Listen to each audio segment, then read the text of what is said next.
This tutorial review will show you how to use CC BCC in Gmail and what is CC BCC in Gmail.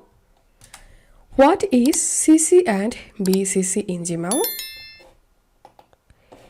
Both CC and BCC help you send an additional copy of your email to your chosen recipients.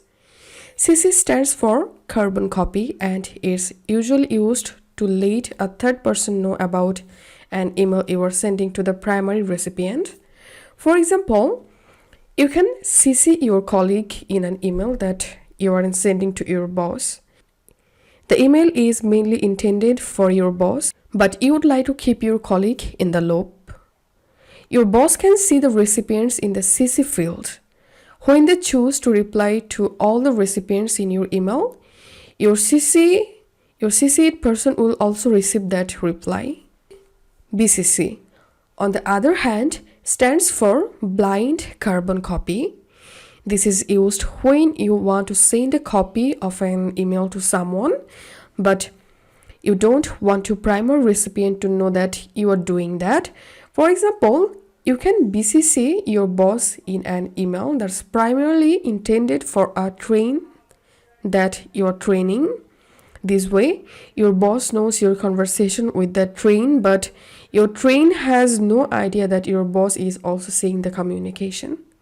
When your train replies to your email, your boss won't receive the reply. Your boss won't receive the reply as the train's email program can see the people in the BCC field. And now let's see how it's work.